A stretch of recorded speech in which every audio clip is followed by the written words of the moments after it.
Hi, my name is Jeremy Erdaz, and my topic is on STEM education research methods. Going into this project, I was hoping to find the best way or the most effective model to teach our students fundamental skills and methods that they can take along with them in their STEM education journey. After going over the articles, I found that there are three common ways to improve our current models that we have in STEM education. Number one is that we need a more set universal standards. One of the articles mentions that nationwide or even worldwide that different administrations have different ideas of what STEM education is. And considering that STEM is science, technology, engineering, and mathematics, or more, you know, physics-based subjects with no objectivity, that it shouldn't be that hard to come up with standards for curriculum and be able to teach those skills and different methodologies that STEM field provides to students. So number one is that we need a better standards and better universal curriculum. Number two, to improve our STEM models, is that we need better teacher preparedness.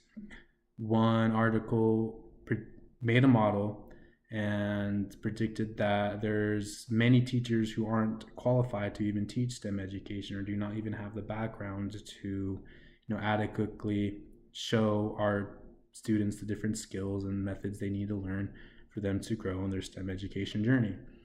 Obviously, as primary school teachers, we have the duty to provide the baseline and provide that toolbox, or should I say tool belt, to the students so they'll be able to take different things and be able to add them to their toolbox, and from there be able to relate to the STEM education. Which leads me to my third point. There is an unequitable distribution among the letters of STEM: science, technology, engineering, mathematics. For example, there is one article that suggests that a lot of administrations and a lot of districts today are just emphasizing maybe mathematics or the M part of STEM and not necessarily focusing on engineering or science or technology. And this is basically deviating of what STEM was meant for. It was to be able to have students critically think about those four different areas and have them connect to each other and be able to highlight different relationships, show the pros and cons, be able to analyze the different things that are within those fields and connect them to each other. So again, the unequitable distribution of what's being taught to our kids is deviating from what STEM is about.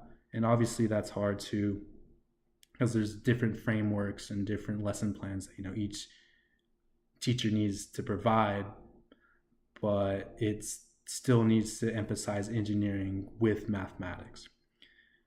So which leads me to, and this goes within the third point too, is not having an equitable distribution of the letters, is that to incorporate this or to have that not happen is basically when we're evaluating our students during the lesson plan, is that we should come up with a more discussion-based approach or a more discussion-based aspect within the kids when we're doing our lessons. One study showed basically the idea of relational reasoning, where students should be able to relate to the math lesson, then relate that to the science lesson they had last week, and be able to see the different connections and the different relationships that they have. And the best way for that to do is just have discussion after discussion after discussion. There was one study done where they took a group of fourth graders, about 30 kids, and another group of fourth graders, about 30 kids. So the first group had math and science different hours and just did the normal math science lessons. And the other group of fourth graders was more of a block where math and science was together for those 2 hours, but they added a discussion component to each lesson.